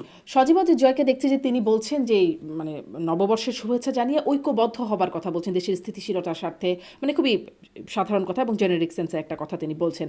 আসলে কাদেরকে ঐক্যবদ্ধ হবার কথা বলছেন? কারণ আমরা এর মধ্যে আবার দেখছি যে জামাতের আমির তিনি রয়টার্সকে দেওয়া সাক্ষাৎকারে বা তারেক রহমানের সাথে বৈঠকের পরেও একরকম বা বোঝা যাচ্ছে তারাও ঐক্যমতের সরকারের কথা চিন্তা করছেন। না, ঐক্য ওখানে তো আসলে জামাত ইসলামের জন্য যেটা হয়েছে এটা একটা খুব মজার ব্যাপার হয়েছে। বেগম খালেদা জিয়ার মৃত্যুর পরে জানাজা দেখে বুঝে গেছে যে আর কোনো সম্ভাবনা নাই, সুতরাং ঐক্যের কথা তো বলবেই। তারা তো বিএনপি কে ল্যাং মারার জন্য প্রস্তুত ছিল। দে আন্ডারস্টুড যে বাংলাদেশের মানুষ, এটা আপনার অনুষ্ঠানে আমি আগেও বলেছি, তারা যেভাবে ভাবছে তারা কোনোদিন ওই সমর্থন পাবে না। শুনেন, এখানে একটা ব্যাপার হয় কি, ধরেন আমার ফেসবুকে যখন আমি কোনো পোস্ট দিই বা আপনার অনুষ্ঠান যখন যায়, অনেক লোক গালি দেয়, বুঝলেন, আজে বাজে বাবা মা তুলে গালি দেয়। তাই মাঝে মাঝে চিন্তা করি যে আমার কি সমর্থন এতই কম যে এই গালি দেওয়া লোকের কাউন্টারে কেউ কিছু বলে না। তা আমি আমার যারা শুয়ানদি তাদেরকে জিজ্ঞাসা করি, বলে যে না ভাই, ভদ্রলোক গালি দেওয়ার উত্তর দেয় না, দেখে, আপনাকে সমর্থন করে, পছন্দ করে, ভালোবাসে, লাইক দেয়, হার্ট দেয়, কেয়ার সাইন দেয়, কিন্তু ওই গালির উত্তর দিবে না। তো কথা হচ্ছে যে জামাত ইসলামী একটা ক্লোজ নিট দল, এখানে যারা করেন তারা এত বেশি কমিটেড যে তাদের আওয়াজটা আসলে সাধারণ মানুষের থেকে একটু বেশি। জামাতের কোনো ভোটার কিন্তু সাধারণ কোনো মানুষ না, জামাতের প্রত্যেকটা ভোটার জামাতের কর্মী। এবং এই যে বেগম খালেদা জিয়ার যে জানাজা হলো, এর মধ্য দিয়ে জামাত ইসলামী ক্লিয়ার সিগন্যাল পেয়ে গেছে, nothing is going to happen. কয়েকটা সিট পাবে, বেশি কিছু না, not more than that. You take my word from, জি, আই ক্যান অ্যাসিওর ইউ। জি, নির্বাচনের পরেও নিশ্চয়ই এই বিষয়ে কথা বলার যদি সুযোগ হয়। নির্বাচনের পরেও মিলবে, আগেও মিলবে, বলে দিলাম। আচ্ছা, আপনার এখানে যত কথা বলে নির্বাচনটা গেছি প্রত্যেকটা হ্যাঁ কথা মিলছে। রেকর্ডেড থাকে যে নির্বাচনটা ঠিক মতো হবে বলে মনে হচ্ছে এখনকার পরিস্থিতিতে। একদম 100%। আপনাকে বলছি তফসিল হবে, হ্যাঁ, নির্বাচন হবে, সব হবে। আচ্ছা, আচ্ছা এবং নির্বাচন নির্বাচনে ঠিক এবার মতো হবে কিনা, হ্যাঁ, ওয়েট, নির্বাচন ঠিক মতো হবে কিনা, সহিংসতা হবে কিনা, খুনাখুনি হবে কিনা, এটা আমি প্রেডিক্ট করতে পারি না, এটা আমি করতে চাই না, বাট নির্বাচন হয়ে যাবে, আচ্ছা এটা আমি আপনাকে বলে এবং দিলাম। সেই নির্বাচনে দেখছিলাম মানে আওয়ামী লীগের পক্ষ থেকে সাবেক প্রধানমন্ত্রী আওয়ামী লীগ সভানেত্রী শেখ হাসিনার পক্ষ থেকে বলা হচ্ছে নির্বাচনের বর্জনের আহ্বান জানানো হচ্ছে, দলীয় নির্দেশনায় নাকি তিনি এই এই বিষয়ে বলেছেন যে নির্বাচন আওয়ামী লীগের ভোটারদের সমর্থকদের নির্বাচন বর্জনের আহ্বান জানাচ্ছেন। আপনার কাছে নেতাকর্মীদের তো বটেই, মানে এই আহ্বানে কেমন সাড়া মিলবে বলে মনে হচ্ছে? কারণ আমি যেটা দেখছি যে বিএনপির লোকেরা বা জামাতের যারা প্রার্থী হয়েছেন তারা আওয়ামী লীগের ভোটারদেরকে টানার একটা বেশ প্রচেষ্টা তাদের মধ্যে আছে। এই প্রচেষ্টার মধ্যে আসলে নির্বাচন বর্জনের যে আহ্বান সেটি আসলে কতটা কার্যকর হবে? আচ্ছা, এই প্রশ্নের উত্তরের দুটো ভাগ আছে, আমাকে সিমলেস ভাবে বলতে দিবেন। হ্যাঁ, প্রথম কথা, একেবারে আওয়ামী লীগের একজন কর্মী হিসেবে বলতে চাই যে জননেত্রী শেখ হাসিনা স্বাভাবিকভাবে যেই নির্বাচনে আওয়ামী লীগ অংশগ্রহণ করতে পারবে না, অন্যায়ভাবে সেই নির্বাচনে তার নেতাকর্মীকে ভোট দেওয়া থেকে বিরত থাকা বা বর্জন করার আহ্বান জানাবেন, পয়েন্ট ব্ল্যাঙ্ক, এখানে কোনো ডিবেট নাই। এবং এটাই সঠিক, এটাই তো তিনি বলবেন। দ্বিতীয়, আমাকে যে বিশ্লেষণের জায়গায় আসতে হয় তাহলে বলতে হয় যে we are too late, we are already too late. The reason being, আমি মাঠের যে পালস বুঝি, যেসব নেতাকর্মীরা কোনো টিভিতে আসে না, টক শোতে আসে না, যাদের জায়গা টেলিগ্রামে হয় না, বা যাদের জায়গা ধরেন হোয়াটসঅ্যাপের ওই আয়োজন করা বৈঠকগুলোতে হয় না, বা যাদের সাথে ধরেন দূরালাপনির মাধ্যমে মানে যেটা চলে আর কি, হ্যাঁ, এগুলো হয় না, তারা দে হ্যাভ অলরেডি ডিসাইডেড কাকে ভোট দিবে। দ্য রিজন বিইং যে তাদেরকে তো বাঁচতে হবে। যেমন ধরেন, আল্লাহ ওনাকে জান্নাতবাসী করুক, লাল মিয়া গাছুয়া নামে আমার একজন প্রবীণ আওয়ামী লীগের আছেন, তিনি মারা গেছেন, মরহুম, বহুদিন আগে মারা গেছেন। এই জন্য উদাহরণটা নিয়ে বলছি। ওনার বাড়ি 16 নম্বর মির্জাপুর ইউনিয়নের গাছুয়াপাড়া নামে একটা গ্রামে। আগের দিনে তাদের টাইটেল ছিল গাছুয়া, এই জন্য গ্রামটার নাম Gachhuapara. Big built man, very courageous, খুব শক্তিশালী, সাহসী, মানে আমরা জান প্রাণ দিয়ে ভালোবাসতো। উনি আজকে দুনিয়ায় নেই, আল্লাহ তাকে জান্নাতবাসী করুন। এখন তার এলাকার বাস্তবতা কি? তার এলাকার বাস্তবতা হচ্ছে গাছুয়াপাড়ায় যে 80-90টা ঘর, তার ভিতরে 95% ঘর হচ্ছে জামাত ইসলামী। এখন ধরেন এই গাছুয়াপাড়ায় যদি উনি আজকে জীবিত থাকতেন তাহলে ওনার নামে অবশ্যই একটা মামলা হতো। এবং সেই মামলা থেকে যদি বেঁচে থাকতে হয়, ভালো থাকতে হয়, তাহলে তাকে তো ওই গ্রামের বাকি লোকের সাথে সমীকরণ মিলিয়েই থাকতে হইতো। উনি কিন্তু কারো নির্দেশনার জন্য বসে থাকতেন না। সুতরাং এই বাস্তবতা টেকনাফ থেকে তেতুলিয়া বাংলার প্রতিটা ঘরে ঘরে বাস্তব। আমার এক মেম্বার সাহেব আছে, 6বার মেম্বার হয়েছে নির্বাচিত।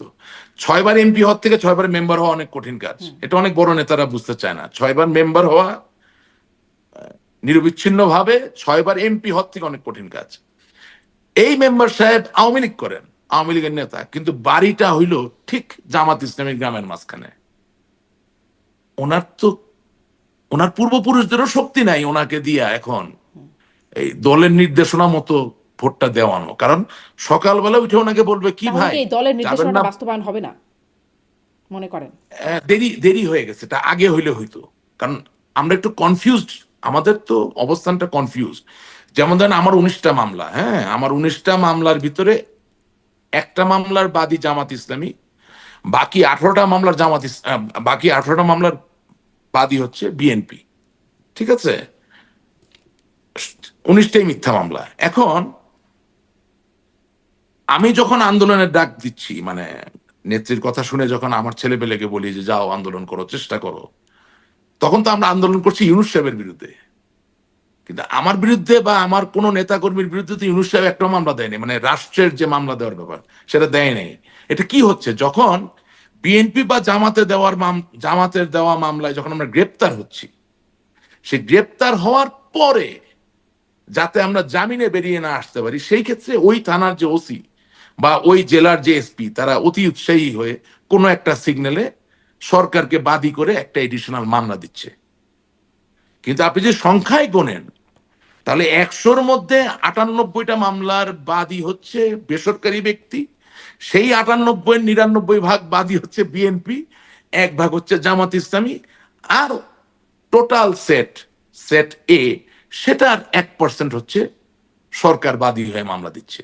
তো আমাদের যে আন্দোলন করার যে চেষ্টা, সেটার ফোকাসটা ভুল ছিল। এই জন্য আপনার অনুষ্ঠানে বোধহয় না, আরেকজন অনুষ্ঠানে আমি বলেছিলাম যে বিএনপি যখন ক্ষমতায় চলে আসবে তখন এই মামলা নিয়ে আপনি কার সাথে ইয়ে করবেন, সংগ্রাম করবেন। কারণ এতদিন তো আপনি সংগ্রাম করছেন ইউনূস সাহেবের এগেনস্টে, কিন্তু দেখা যাচ্ছে কোনো মামলাই ইউনূস সাহেব দেয় নাই। তাহলে এখন নতুন করে শত্রুটা তখন কে হবে? সো কিছু কিছু ভুল হয়েছে, কিছু কিছু সমন্বয়হীনতা আছে, এটার জন্য আমাকে চরম মূল্য দিতে হইতে পারে। কিন্তু আমার পক্ষে তো আর স্বাধীনতা বিরোধী কোনো দল কোনোদিন করা সম্ভব না, স্বাধীনতায় বিশ্বাস করি। সুতরাং যেটা সত্য সেটা তো আমাকে বলতে হবে। আমি এই জন্য বলছি, আশা করি আমাকে শাস্তি দিয়ে হইলেও যদি ওনারা সঠিক সিদ্ধান্ত নেন, তাহলে লক্ষ কোটি আওয়ামী লীগের নেতা কর্মীদের ভালো হবে। হলাম না হয় বলির শিকার, অসুবিধা কোথায়? মানে আপনি কি বলির শিকার হবার আশঙ্কা করছেন? মানে বলির হ্যাঁ, শিকার মানে কি অবশ্যই বহিষ্কার স্বীকার, এরকম কিছু? অবশ্যই স্বীকার করছি, মনে আশঙ্কা করি, এবং করলেও কোনো অসুবিধা নেই। এটা কারণ হচ্ছে যে ওই যে যখন থেকে আপনার অনুষ্ঠানে আমি সত্য কথা বলছি, আমি দেখছি যে আমার দলেরই কিছু লোকজন একটু বেয়াদবি করার চেষ্টা করে, যারা হয়তো বা সামনে কথা বলারও, সামনে পড়লেও কথা বলতে পারবে না, সোজা করে দিব, কিন্তু ওই দূর থেকে বুঝেন না, সোশ্যাল মিডিয়া পাইছে তো একটু বেয়াদবি করার চেষ্টা করে। সেটা তো ওইসব নেতাদের ইঙ্গিতেই করে যারা ধরেন মনে করে যে আমার দ্বারা তাদের ক্ষতি হতে পারে সত্য কথা বলার কারণে। কারণ গত পরশুদিন গত পরশুদিন আওয়ামী লীগেরই খুব উঁচু পর্যায়ের একজন নেতা আমাকে ফোন করলেন এবং ফোন করে বললেন যে তুমি কাইন্ডলি 10 জন গ্রহণযোগ্য শিক্ষিত স্মার্ট ছেলে বা মেয়ের নাম প্রস্তাব করো যারা আওয়ামী লীগের ন্যারেটিভটাকে নার্চার করতে পারে। হ্যাঁ, তাই আমি বললাম ঠিক, আমি বললাম যে আমি জিনিসটা বুঝতে পারি না। বলে না, যাদের নামে মামলা নাই কিন্তু একটা সময় গিয়ে তারা হয়তো আমাদেরকে সাপোর্ট করতে পারে, কারণ আমাদের তো ভালো নতুন প্রজন্মের ছেলে মেয়েও দরকার। তাই আমি বললাম যে ওদেরকে আমরা কোন লিডারশিপ দেখাবো, মানে কাকে দেখে তারা কাজ করবে। মানে আমি তো কোন একটা ইয়াং ছেলেকে যদি বলি যে ভাইয়া আসো একসাথে কাজ করি, সে বলবে যে কে নেতা, আপনি না অন্য কেউ। বা আমি এখন যেই নামগুলা বলবো, 10 জন কেন, আমার পক্ষে তো একজনও খুঁজে পাওয়া সম্ভব না। কারণ তাদের তো কোনো গ্রহণযোগ্যতাই নাই। নতুন যেই জেনারেশনটা তৈরি হয়ে গেছে, যেটা আপনাকে আমি বলতে চাচ্ছি যে 5ই আগস্টের পরে পলিটিক্সের যে দিক প্রবাহের পরিবর্তন হয়েছে, বক্তৃতা দেওয়ার ভঙ্গি পরিবর্তিত হয়েছে, তর্ক বিতর্কের ভঙ্গিতে পরিবর্তন চলে এসেছে, বিতর্কের যে কন্টেন্ট, তথ্য উপাত্ত, সেখানে অনেক বেশি সমারোহ এসেছে এবং সেটাকে মোকাবেলা করতে হবে অনেক বেশি বুদ্ধিদীপ্ত ভাবে। সেই জায়গায় তো যেই ওল্ড সেট তাদের প্রতি কোনো অসম্মান আমার নাই, তাদেরকে আমি সম্মান করি। তারা আমার সিনিয়র, চিরকালই তারা আমার সম্মানের জায়গায় থাকবেন, কিন্তু সক্ষমতার কথাটা তো চিন্তা করতে হবে। হ্যাঁ, সক্ষমতার কথা তাহলে ওই যদি যে আপনি চিন্তা করেন বলছিলেন যে তাহলে আওয়ামী লীগের টিম নাই, তাহলে টিম রেডি করার একটা কাজ কি হচ্ছে? এই যে নতুন ছেলে মেয়েদের খোঁজা হচ্ছে। ফেল করবে, এটা হবে না। এটা এভাবে খুঁজে কেউ আসবে না।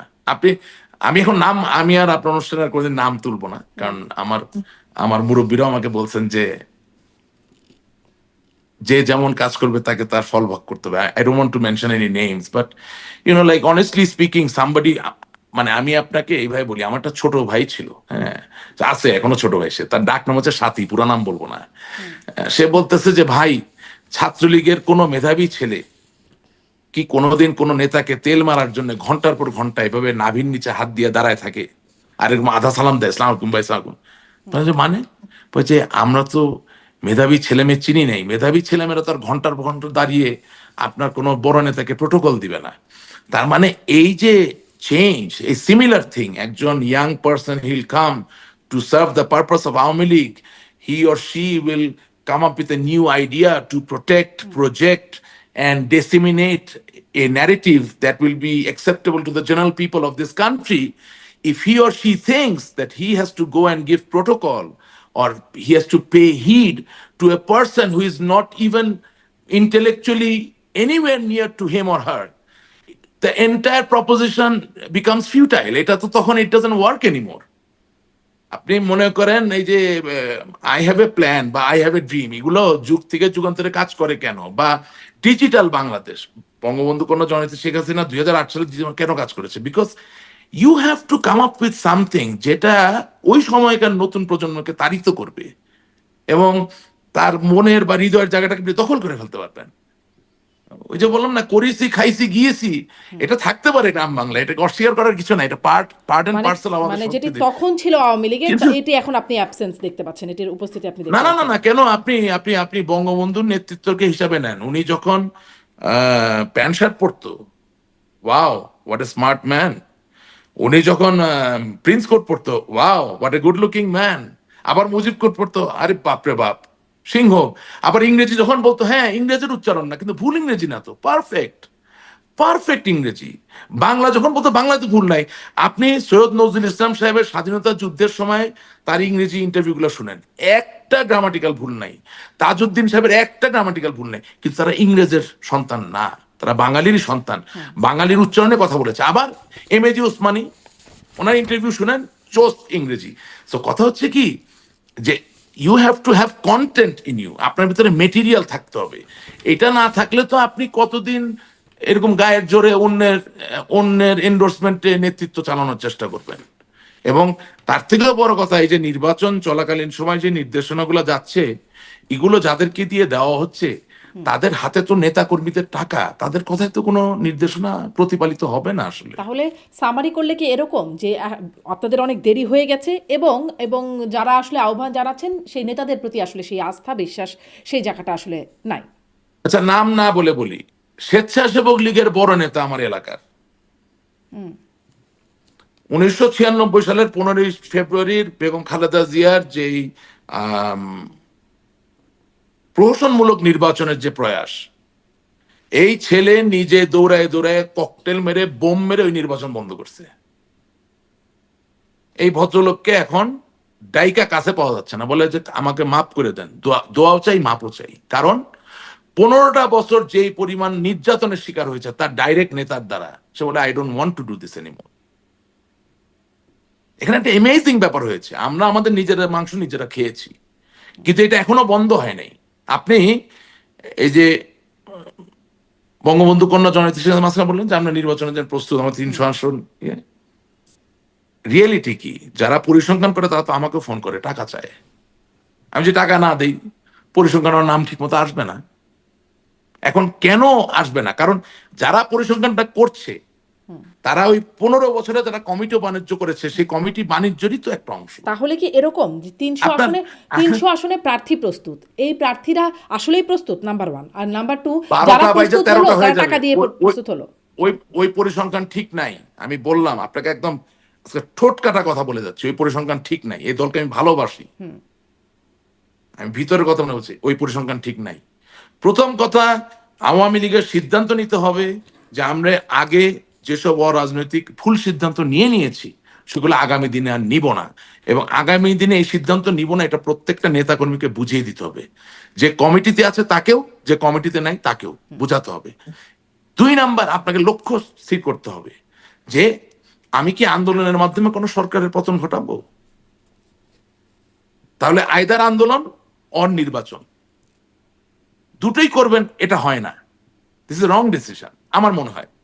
হ্যাঁ, তো এভাবে আরো আরো আরো অনেক কিছু আছে করা দরকার। আর আপনার দলের অবস্থান কি মনে হয় আপনার কাছে? আন্দোলন নাকি নির্বাচন, কি চায়? কি চায় জানি না, আমি বুঝি না, আচ্ছা, আপনি বোঝেন না মানে আমি বুঝি না কি আচ্ছা, চায়। আচ্ছা। এবার একদম শেষের দিকে একটু, একদম অনেকটা সময় কথাও বলছি, শেষের দিকে আপনি বলছেন হাদির মৃত্যুর পরে আসলে পরিস্থিতি অনেকটা বদলে গেছে বা অনেক কিছু সামনে চলে আসছে, অনেক কিছু বোঝা গেছে। যেটি মানে হাদি হত্যাকাণ্ডের পরপরই, বা হাদি তখনও হত্যাকাণ্ড না বল, তখন আসলে হত্যার চেষ্টা অবস্থায় ছিল। তখন দেখা গেল সবাই প্রথমত ইনকিলাব মঞ্চের বা হাদির যারা সতীর্থ তারা সবাই মির্জা আব্বাসের দিকে আঙ্গুল তুললেন। তারপরে একবারে সবাই মিলে ভারতের দিকে একটা আঙ্গুল তুললেন, সেটি সার্জিস আলম তিনি লিখলেন উই আর অন ওয়ার, মানে একদম ভারতের সাথে যুদ্ধে আছে, ভারতের সাথে মাহমুদুর রহমান আমাদের এর সম্পাদক, পত্রিকার সম্পাদক, তারপর আরও রাজনীতিবিদরা যারা আছেন তারা ভারতের আধিপত্যবিদের কথা বলছেন, তার বিরুদ্ধে কথা বললেন। কিন্তু এখন ইনকিলাব মঞ্চের মঞ্চ থেকে বলা হচ্ছে, এবং তার যে ইনকিলাব মঞ্চের একজন কর্মী, ডাকসু নেত্রী ফাতিমা তাসনিম জুমা, তিনি বলছেন সেই শুটার দেশেই আছে ফয়সাল, তিনি দেশেই আছে, এবং কারো অনিচ্ছায় তারে ধরা হইতেছে না, অথবা এনকাউন্টারের পরিস্থিতি তৈরি করার জন্য তারে ধরা হইতেছে না, মানে এরকম একটা কথা বলছেন। আসলে আচ্ছা, আমি আসলে আপনার কাছে প্রশ্নটা করতে চাই, ভারতের অবস্থানটা এখানে কি? আসলে কি ভারত তাকে, মানে ভারত আসলে কি অবস্থায় বলে আপনার মনে হয়, আপনি যদি সেটাই বলেন। প্রথম কথা হচ্ছে ওবায়দুল কাদের সাহেবের প্রথম ইন্টারভিউ 5ই আগস্টে পরে যে ভদ্রলোক নিল, কি জানি নাম, কমল না অমল, কি নাম জানি ভাই। যে আমারও ঠিক মনে নাই, তবে দেখেছি। আরে আপনি আপনার ফেলো হ্যাঁ, কলিগের নাম জানবেন না, এটা একটা কথা? আপনি কি এখন আর বাংলাদেশের সাংবাদিক? আপনি তো এখন আমেরিকা বিশ্ব ইয়ে তোমার তো আন্তর্জাতিক। কমল না অমল না কি, অমল। এরকম কিছু একটা। উনি আমাকে ফোন করে জিজ্ঞেস করতেছে, আচ্ছা ভাই, আওয়ামী লীগের সব নেতারা ইন্ডিয়া ছেড়ে অন্য জায়গায় চলে যাচ্ছে কেন?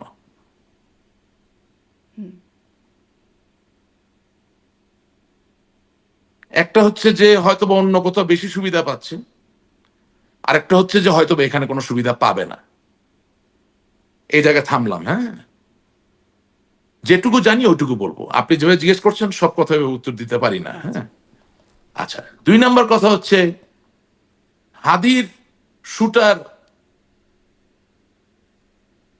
জনাব মির্জা আব্বাস, আমি এটা বিশ্বাস করি না, বিভিন্ন সমীকরণে বিশ্বাস করি না। কারণ জনাব মির্জা আব্বাস সাহেবের যে এলাকাটা, সেই এলাকাটা হচ্ছে হেজিমনি ভিত্তিক একটা এলাকা, অর্থাৎ এখানে বস্তি আছে, এখানে ওয়ার্কশপ পট্টি আছে, এখানে কমলাপুর রেল স্টেশনের বিশাল বড় একটা আধিপত্য ভিত্তিক একটা জনপদের জায়গা আছে। এসব জায়গায় ধরেন সাবের হোসেন চৌধুরী সাহেবের মতো একেবারে নিরেট, খুব ভালো ভাবমূর্তির মানুষ ছাড়া, অথবা মির্জা আব্বাস সাহেবের মতো বিশাল লোকবল, হ্যাঁ, এ ধরনের লোক ছাড়া এখানে নির্বাচিত হওয়ার কথা চিন্তা করতে পারে না। যেমন ধরেন আহ, আলতাফ হোসেন গোলন্দাজ নামে মরহুম একজন এমপি ছিলেন আওয়ামী লীগের, যার সন্তান বাবেল গোলন্দাজ আওয়ামী লীগ থেকে এমপি হয়েছিল, ইয়াং ম্যান, আমার সাথে সম্পর্ক খুব ভালো, খুব ভালো মানুষ। তার বাবা আমাকে বলতো যে বাবা, আমি তো গফরগাঁয়ের এমপি, এখানে তো আর মসজিদের ইমাম সাহেব এমপি হইতে পারবে না, ডাকাইতে এলাকায় ডাকাতকেই, মানে ওরকম, উনি ডাকাত না, ওরকম শক্ত সমর্থ সাহসী লোককে হওয়া লাগে।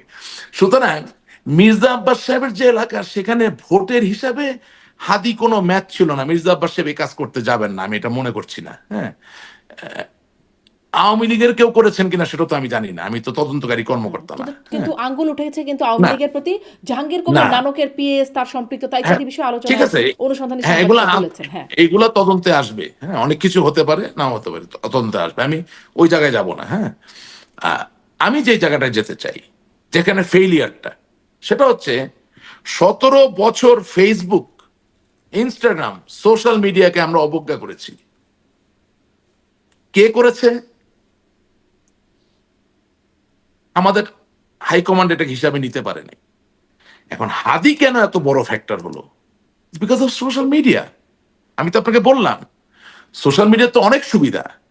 আমি যদি শারমিন চৌধুরীর পক্ষে দাঁড়াই এবং আমি আপনার পক্ষে যদি একটা স্টেটমেন্ট দিই, আর এই স্টেটমেন্টটা যদি মানুষের ফোনে ফোনে গ্রহণযোগ্য হয়ে যায়, তাহলে তো এর জন্য কোনো লজিস্টিক লাগছে না, মাইক ভাড়া করা লাগছে না, মঞ্চ ভাড়া করা লাগছে না, বাস ভাড়া করা লাগছে না, ট্রেন ভাড়া করা লাগছে না, অথবা পুলিশ রাস্তা আটকে দিয়েও কাউকে থামাতে পারছে না। সমর্থনটা অটোমেটিক্যালি তৈরি হয়ে যাচ্ছে। সো হাদির হত্যাকাণ্ড থেকে যেটা আমাদের বোঝা উচিত সেটা হচ্ছে যে ইয়াং লোক ছাড়া আগামীর রাজনীতি এগিয়ে নেওয়ার কোনো সুযোগ নাই নাই নাই নাই নাই, সেটা যেই দলই হোক। এক নাম্বার। দুই নাম্বার, একেবারেই অলরেডি বা তোতা পাখির মতো আগের সেই কলের গানের মতো আপনি যদি রাজনৈতিক বুলি আওড়াতে থাকেন এবং অতি ভক্তি, ভক্তি থাকতে হবে, অতি ভক্তি হবে আপনার সমর্থনের জায়গাকে নষ্ট করে দেওয়ার মূল কারণ। মানুষের মনন পুরোপুরি পরিবর্তিত হয়ে গেছে। এখন আপনার অনুষ্ঠানে আপনি যদি আমাকে বলা শুরু করেন, রাশিক ভাই আপনি খুব ভালো কথা বলেন, আপনার শো খুব ভালো চলে, আপনার মতো এরকম বক্তা হয় না, আপনার প্রোগ্রাম আর কেউ দেখবে না। এবং আপনি যদি আমাকে খুব খুশি করার মতো প্রশ্ন করতে থাকেন যেখানে আমি বিপদে পড়ি না, আপনার প্রোগ্রাম আর কেউ দেখবে না। সো পলিটিক্যাল এরিনাও একদম একই রকম হয়ে গেছে। কোনো চ্যালেঞ্জ ছাড়া, সরাসরি সহজ কথা ছাড়া, nobody is going to accept G, politics of the future. বাস্তবতা। It's very কিন্তু আপনি simple. বলছিলেন মির্জা আব্বাস করবে বলে আপনার মানে সমীকরণ মেলে না। সমীকরণে পড়ে না। আওয়ামী লীগের প্রতি যে আঙ্গুল উঠছে এবং তার সাথে জাহাঙ্গীর কবির নানক, মোহাম্মদপুর না, এলাকার যে আমরা ওইভাবে যাব না। না, আমরা ওইভাবে যাব না। আমরা যাবো এইভাবে যে মির্জা আব্বাসও হাদিকে যেমন হত্যা করবে না, সাবের হোসেন চৌধুরী সাহেব ওই এলাকার সাবেক এমপি, হয়তোবা তিনি আবার কোনোদিন এমপি হবেন, হ্যাঁ, তিনিও এই হত্যার সাথে জড়িত থাকবেন না। আমরা ভাগ ভাগ করে কথা বলবো, সব মেলাবো না। I can't speak like that, I am a responsible person. হ্যাঁ, আর নাম্বার টু, ইন্ডিয়ায় কে গেছে না গেছে ভাই আমার কাছে ওই খবর নাই, আমি অত কানেক্টেড লোক না। আমি ইন্ডিয়ার এমপি টেমপি অনেক চিনি, হ্যাঁ, কি বলে যে পররাষ্ট্র সচিব টচিবও চিনি, ঠিক আছে, কিন্তু আমি তো আর গোয়েন্দা সংস্থা, হ্যাঁ গোয়েন্দা সংস্থার এখানে যে যেটা একটা ছিল 12টা বাজে যেটা বাংলাদেশে, ওইটাকে চিনতাম, হ্যাঁ। তো এছাড়া তার বেশি লোককে আমি চিনি না। কিন্তু আপনার তো আপনি আসলে মানে তদন্তও করছেন না বা অনুসন্ধানও করছেন না, আপনি সেটা হয়তো বলতে পারবেন না। কিন্তু আওয়ামী লীগের প্রতি আঙ্গুল তোলার কারণ আপনি দেখেন কিনা, আছে কিনা? আপনি যেমন না, সমীকরণ আঙ্গুল তো মিলাচ্ছিলেন সেই আওয়ামী লীগের হিসাবে। প্রতি আঙ্গুল কেন? আঙ্গুল তো সব দিকে উঠছে বাংলাদেশে। তো এখন আর সোশ্যাল মিডিয়ার যুগে তার আঙ্গুল উঠতে অসুবিধা নেই, এখন চারিদিকে আঙ্গুল উঠে, আঙ্গুল উঠে এবং আঙ্গুল দেওয়া হয়। আমি এটা নিয়ে একদম চিন্তিত না। It's a very bad culture all together. হ্যাঁ, আপনি যাই বলেন, সবচেয়ে মজার বিষয় কি যে মানুষের এখন এডিডি হয়ে গেছে, অ্যাটেনশন ডিসঅর্ডার যে একটা সিনড্রোম আছে, এটা হয়ে গেছে। এই ধরনের আপনার সাথে টকশো করছি, 1 ঘন্টার টকশো, কথা না শুনে লিখে দিবে, এই রাশেক রহমান তুই হইলি আওয়ামী লীগের গাদ্দার, তোকে দেখে নিব, তোরে ব্রাশ ফায়ার করবো। হ্যাঁ, অথচ শুরুর থেকে শেষ পর্যন্ত আওয়ামী লীগের কথাই বলতেছি। প্রবলেমটা হচ্ছে যে ওর ভাষায়, ওর যে নেতাটা আছে টাউট, যে বাটপাটটা, ওই যে নমিনেশন বিক্রি করতো, ওর কথা মতো আমার কথা হইতে হবে। আমি আওয়ামী লীগের সত্য কথাটা বলতে পারবো না। This is the problem. জি, জি, বুঝছেন না? মানে জি, টাউট বাটপার গুলো সব জায়গা মতোই আছে, এখনো একটা সরে নেই। জি। মানে এই বাস্তবতা। নেতৃত্বে টাউট বাটপাড়াই রয়ে গেছে। হ্যাঁ, এমন এমন লোকও আপনার এখানে প্রোগ্রামে আসে খোদার ফজলে। কোনোদিন সুষ্ঠু স্বাভাবিক নির্বাচন হইলে তাকে তার এলাকায়, মানে যেখান থেকে এমপি দাঁড়াইতে বললেন, 2000 ভোট পাবে না, লিখে দিলাম। জি, আমিও জিতি নাই। হ্যাঁ, জি, জি। তারাও এইসব সবসময় দেখা যাবে এমন লোক এমপি আপনিও হয়েছে, জিতেন। দেখা যাবে এমন লোকও হয়েছে যে লোকের আত্মীয় জানে না যে সে এমপি হয়েছে ওই এলাকার থেকে। জি। অনেক ধন্যবাদ জনাব রাশিক রহমান। আসলে এই 1 ঘন্টার উপরে হয়ে যাচ্ছে কথা বলছি। ধন্যবাদ আপনাকে যুক্ত হবার জন্য। না, ধন্যবাদ আপনাকে অনেক দর্শকদের। ধন্যবাদ, অনেক ধন্যবাদ। ভালো থাকবেন। আমি আমার কথায় যদি কষ্ট পেয়ে থাকেন, আই এম ভেরি সরি। দর্শকরাও যদি আমার কোনো কথায় কষ্ট পেয়ে থাকেন, আই রিয়েলি মানে প্রোফাউন্ডলি অ্যাপোলোজাইজ। হ্যাঁ, বাট আমি মনে করি ইট ইজ হাই টাইম দর্শকরা ওনাদের মনের কথা বলবেন, আমরা আমাদের মনের কথা বলবো, এবং সেখান থেকে ভালো কিছু হবে।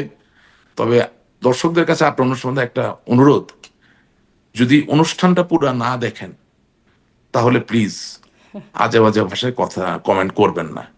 আর যদি দেখেন, আপনি বিরোধিতা করেন, খারাপ কথা বলেন, কিন্তু অশ্রাব্য ভাষা ব্যবহার না করাটাই ভালো।